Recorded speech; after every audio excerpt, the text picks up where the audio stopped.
Bharat Ratna doctor Babasaheb आंबेडकरांच्या 135व्या जयंतीनिमित्त आज सालाबादप्रमाणे भीमनगर, भावसिंगपुरा, पेठनगरमध्ये आम्ही या ठिकाणी कार्यकारिणी निवडण्याची महत्त्वाची सर्वसाधारण सभा आम्ही आज घेतलेली आहे। दरवर्षीप्रमाणे याही वर्षी भारतरत्न डॉक्टर बाबासाहेब आंबेडकरांची जयंती भारतातच नव्हे तर संपूर्ण जगामध्ये मोठ्या उत्साहामध्ये साजरी होत असते। त्याचप्रमाणे छत्रपती संभाजीनगर, भीमनगर, भावसिंगपुरा, पेठनगर भागातून सुद्धा आम्ही मोठ्या जल्लोषात भीमनगर, भावसिंगपुरामधून एक भीमरथ काढत असतो। मागच्या वर्षी 24वं वर्ष होतं आणि हे 25वं वर्ष आहे।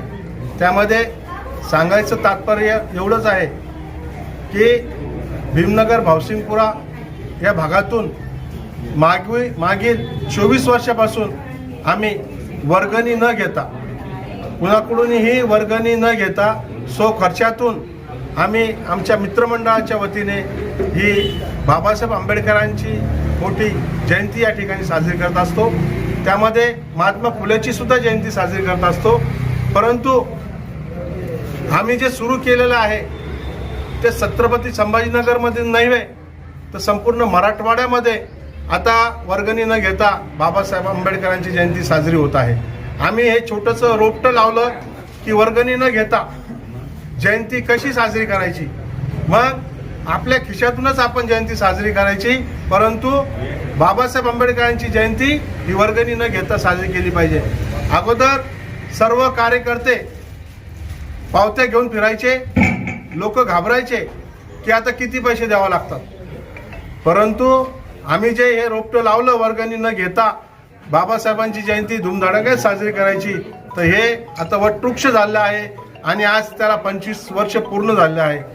माझा जो उद्देश होता मला वाटतं सफल झाला व आता कोणत्याही वसाहतीमध्ये आपले जे कार्यकर्ते आहेत ते वर्गणी न घेता बाबासाहेब आंबेडकरांची जयंती मोठ्या धूमधडाक्यात साजरी करतात, मोठ्या उत्साहात साजरी करतात। आम्ही जयंती बाबासाहेब आंबेडकरांची ही जयंती एक दिवस साजरी करत नाही तर 1 तारीख ते 14 तारीख, 1 तारीख ते 14 तारीख हे 14 दिवस बाबासाहेब आंबेडकरांची जयंती आम्ही मोठ्या धूमधडाक्यात साजरी करतो। त्यामध्ये महिला सुद्धा मोठ्या प्रमाणामध्ये लेझिममध्ये सहभाग घेतात। 200 मुलांचं लेझिम पथक, जम्बो लेझिम पथक आमच्याकडं असतं। सर्वांना आपण मोठ्या उत्साहपूर्वक अभिमानाने ही जयंती साजरी करत असतो। आपणही या जयंतीचं आपल्या माध्यमाच्या द्वारे संपूर्ण महाराष्ट्रात नव्हे तर संपूर्ण भारतामध्ये हे पाठवलं पाहिजे की आमच्या भागामध्ये जयंती कशी साजरी होती। आणि जसं महिला, इतर समाजातील महिला ह्या देवीच्या समोर साकडे घालतात, देवीच्या समोर वेगवेगळे नृत्य करतात, दांड्या खेळतात, मग आमच्या बौद्ध समाजातील महिलांना काय, तर आम्ही बौद्ध समाजातील महिलांना सुद्धा 14 नाही 15 दिवस हे बाबासाहेब आंबेडकरांच्या जयंतीनिमित्त हे लेझिम पथक, लाठ्या काठ्या, तलवारबाजी ही शिकवत असतो व महिलांना सुद्धा या ठिकाणी व्यासपीठ उभं करून देतो, मुलांना सुद्धा व्यासपीठ उभं करून देतो। आणि जे नवीन कार्यकर्ते असतील, नवीन जे ज्यांच्या अंगामध्ये काही कलागुण असेल ते सुद्धा गुण दाखवण्याची जबाबदारी आम्ही अध्यक्षावर टाकतो। आणि त्यामधून नवीन नवीन मुलं जसं की डान्स दाखवतात, कोणी नृत्य दाखवतात, कोणी आपली कला दाखवतात। त्यामध्ये निबंध स्पर्धा असते, रांगोळी स्पर्धा असते, महिलांचे खेळ असतात। हे 15 दिवस सतत हे कार्यक्रम सुरू असतो, फक्त बाबासाहेब आंबेडकर जयंती निमित्त असतं। एवढंच मी या ठिकाणी सांगेन। आपण या ठिकाणी येऊन आपल्या माध्यमातून हे सर्व मराठवाड्याला महाराष्ट्राला आपण हे दाखवावं की बाबासाहेब आंबेडकरांची जयंती ही संभाजीनगरची कशी असते। जय भीम, जय बुद्ध।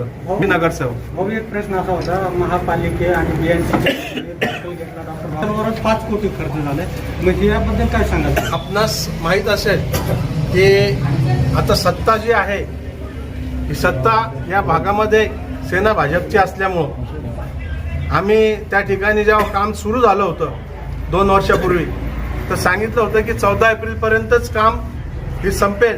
परंतु त्यांना काय अडीअडचणी आल्या आणि त्यांचं म्हणणं असं आहे की बाबासाहेब आंबेडकरांची जी जयंती आहे या जयंतीच्या माध्यमातून यावर्षी सुद्धा आम्ही वाट पाहिली की पुतळ्याचं मोठं थाटामाटात उद्घाटन होईल, परंतु झालं नाही.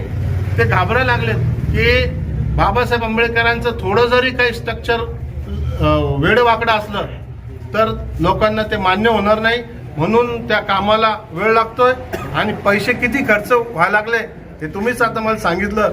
आम्हाला काही माहीत नाही, कारण कल्पना नाही. मागे सांगितलं होतं की 5 कोटी रुपये त्या ठिकाणी मंजूर झालेले आहेत.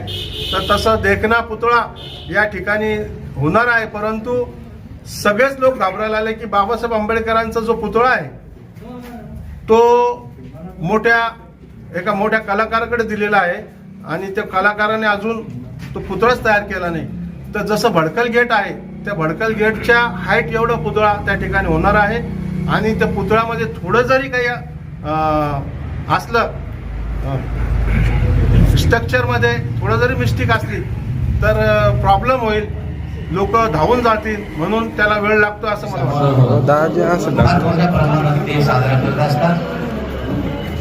या समारोहाचं वैशिष्ट्य म्हणजे असं की या समारोहाला ते कोणाकडूनही दान घेत नाही, कोणाकडूनही पावती देऊन ते पैसे मागत नाही आणि स्वतःच्या खर्चानं हा जयंती समारोह गेली 25 वर्षापासून ते सातत्यानं करत आहे. हा एक फार मोठी गोष्ट आहे. परंतु डॉक्टर बाबासाहेबांच्या आशीर्वादानं आपण इथपर्यंत आलेलो आहोत. तसे कारुणी तथागत गौतम बुद्ध, विश्वरत्न डॉक्टर बाबासाहेब आंबेडकर, इथं सर्व जमलेले सर्व पदाधिकारी व माजी नगरसेवक कृष्णाभाऊ बनकर, महिला पूर्ण कार्यकारिणी. माझ्यासाठी काही नवीन गोष्ट नाहीये, कारण कृष्णाभाऊचं आणि माझं नातं इथं कोणाला माहीत नसेल असं होणार नाही. कारण ज्यावेळेस कृष्णाभाऊ इथं पदार्पण झालं भाऊचं आणि भाऊ त्यावेळेस कानिपनाथ कॉलनीमध्ये किरायाने घरामध्ये राहायला आला. त्यावेळेसचा सर्वात प्रथम कार्यकर्ता भाऊचा मी होतो आणि एक भाऊकड व्हाईट जिप्सी होते, पण त्या पिरियडचं भीमनगर भाऊसिंगपुरा आणि ह्या पिरियड भाऊ आल्यानंतरचं भीमनगर भाऊसिंगपुरा याच्यात खूप जमीन आसमानचा फरक आहे. कारण त्यावेळेसची जी पद्धत होती की जे कार्यकर्ते होते, नेते होते, पण त्यांना मार्गदर्शन करणारे असे नेते नव्हते.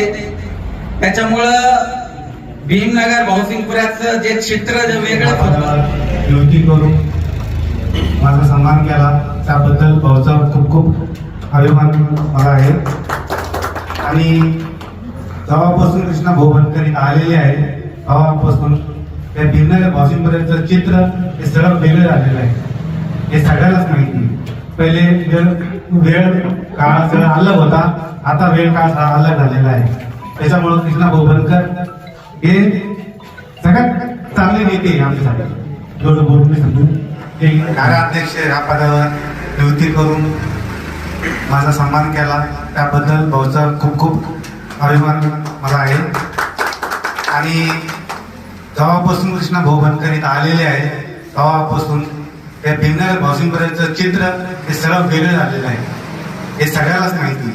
पहिले वेळ काळ सगळा अलग होता, आता वेळ काळ सगळा अलग झालेला आहे.